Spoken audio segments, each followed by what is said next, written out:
नई story cartoon कहानियाँ।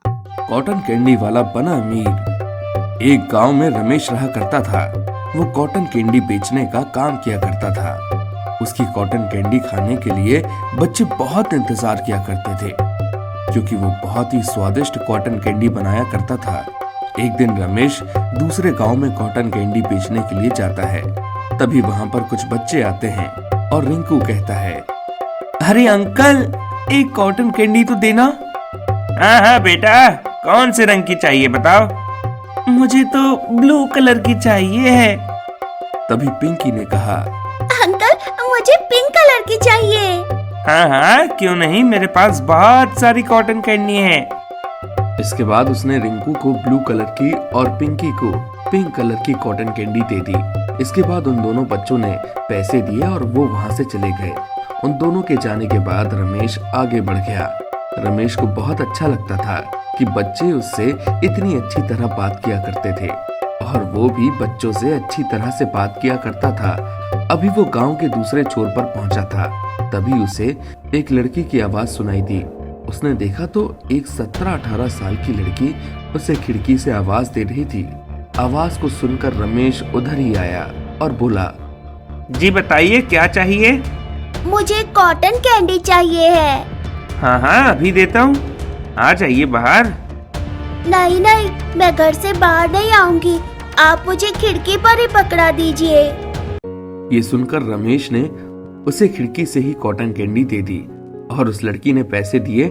Cotton candy खाने के बाद उस लड़की ने कहा, आप कल भी आइए, मुझे आपकी कॉटन कैंडी बहुत ही अच्छी लगी।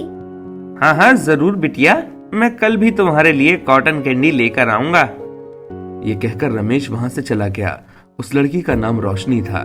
रोशनी अकेले घर में रहा करती थी, पर वो बहुत ही अमीर थी। वहीं रमेश अब रोजाना उस लड़की के लिए कॉटन कैंडी लाने लगा, जिससे रोशनी बहुत ज्यादा खुश थी। एक दिन की बात है, रमेश की तबीयत खराब हो गई, जिस वजह से वो कॉटन कैंडी बेचने नहीं जा सका। लगता है आज मैं कॉटन कैंडी बेचने नहीं जा पाऊंगा, मेरी तबीयत खराब है। वहीं दूसरी तरफ रोशनी रमेश का इंतजार कर रही थी। शाम होने को आ गई थी, पर आज रमेश नहीं आया था, जिस पर रोशनी काफी परेशान थी। क्या बात है, आज तो शाम हो गई पर वो क्यों नहीं आया। काफी देर इंतजार करने के बाद वो अपने घर के अंदर चली गई। अगले दिन रमेश कॉटन कैंडी बेचने जा रहा था। तभी उसकी पत्नी गौरी ने कहा, अजी कहाँ चल दिए? अभी तो आपकी तबीयत भी ठीक नहीं है। अरे सही हो गई तबीयत, मेरे बच्चे इंतजार कर रहे होंगे। आपके बच्चे? अब मैं कुछ समझी नहीं। अरे मतलब जो मुझसे कॉटन कैंडी खरीदते हैं वो इंतजार कर रहे होंगे मेरा। कल मैं कॉटन कैंडी लेकर नहीं गया था ना। तो आप उन्हें बता देना कि आपकी तबीयत खराब थी, इसलिए आप नहीं आ पाए। हाँ ये तो तुम ठीक कह रही हो, वैसे भी आज मेरी तबीयत ठीक है। ये कहकर रमेश कॉटन कैंडी बेचने के लिए निकल जाता है। उसने रिंकू और पिंकी को कॉटन कैंडी दी और फिर वो रोशनी के घर आया और आवाज लगाई। रोशनी ने जब रमेश की आवाज सुनी तो वो बाहर खिड़की से झांकने आई और उसने रमेश को देखकर उससे कहा, अरे आप कल क्यों नहीं आए थे? कल मेरी तबीयत खराब हो गई थी बिटिया, इसी वजह से। अच्छा, अब मैंने सोचा पता नहीं क्या बात हो गई। इसके बाद रमेश ने उसे कॉटन कैंडी दी और फिर वो वहां से चला गया। धीरे धीरे समय गुजर रहा था।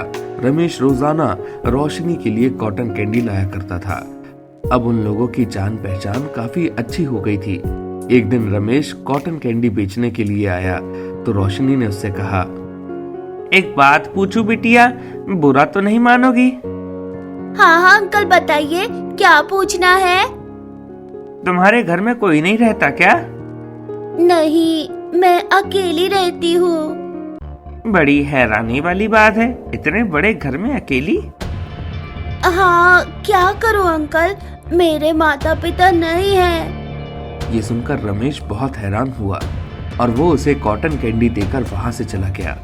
अगले दिन जब वो कॉटन कैंडी लेने आया तो वहां उसे रोशनी नहीं मिली। उसने आवाज लगाई, फिर भी रोशनी की आवाज नहीं आई। जिससे रमेश काफी परेशान हुआ। अरे बिटिया क्यों नहीं आ रही?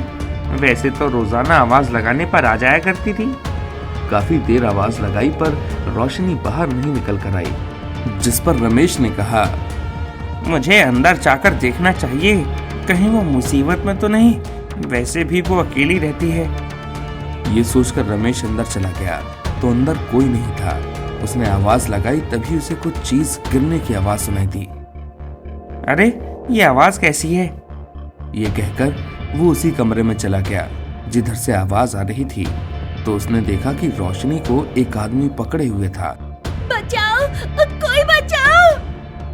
वो उसे मारने की कोशिश कर रहा था। इस पर रमेश ये देखकर बहुत ज्यादा हैरान हुआ और उसने उस आदमी को धक्का दे दिया और रोशनी को छुड़ा लिया। तेरी हिम्मत कैसे हुई इस लड़की को छूने की?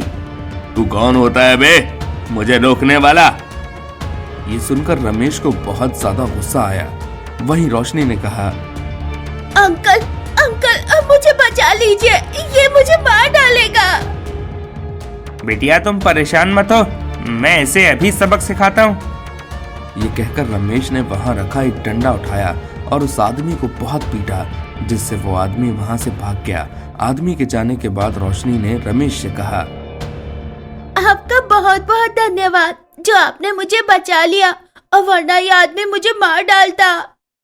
पर बिटिया ये तुम्हें मारना क्यों चाहता था? क्योंकि ये मेरी जायदाद लेना चाहता था। ये मेरा सौतेला चाचा है। ये सुनकर रमेश बहुत ज्यादा हैरान हुआ और उसने कहा, पता नहीं आजकल कैसे कैसे लोग रहते हैं, पर अब तुम चिंता मत करो, तुम ठीक हो। ये सुनकर रोशनी बहुत खुश हुई। इसके बाद रोशनी ने रमेश से कहा, आप मेरा एक काम करेंगे? हाँ हाँ बिटिया बताओ। आप मेरी सारी जायदाद और धन संपत्ति ले लीजिए। ये तुम क्या कह रही हो बिटिया? इस पर तुम्हारा हक है।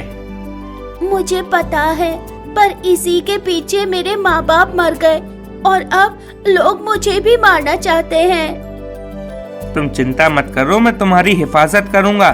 तुम मेरे साथ मेरे घर पर चलो। नहीं, आप लोग यहीं पर रहने लग जाइए, और वैसे भी यहाँ कोई नहीं रहता। ये सुनकर रमेश बहुत ही खुश हुआ और इसके बाद वो अपनी पत्नी गौरी को भी वहाँ ले आया। गौरी को जब सारी बात पता चली तो उसने कहा, अरे बिटिया तुम परेशान मत हो, आज से हम तुम्हें अपनी बेटी की तरह मानेंगे। ये सुनकर रोशनी बहुत खुश हुई और इस तरह एक गरीब कॉटन कैंडी वाला अब बहुत अमीर हो गया, क्योंकि रोशनी ने अपनी सारी जायदाद रमेश के नाम कर दी थी। वहीं अब रोशनी आराम से उन लोगों के साथ रहा करती थी। तो दोस्तों, इस कहानी से ये शिक्षा मिलती है कि दूसरों की मदद करने से वक्त आने पर दूसरे आपकी मदद करते हैं। जब भी मदद का मौका मिले तो लोगों की मदद करें। तो दोस्तों, कैसी लगी आपको हमारी कहानी? अगर पसंद आई हो तो लाइक, शेयर और सब्सक्राइब करना ना भूलें, और ऐसी ही दिलचस्प कहानियों के लिए बने रहें हमारे चैनल पर। और हाँ, नीचे कमेंट में अपनी पसंद के बारे में जरूर बताएं।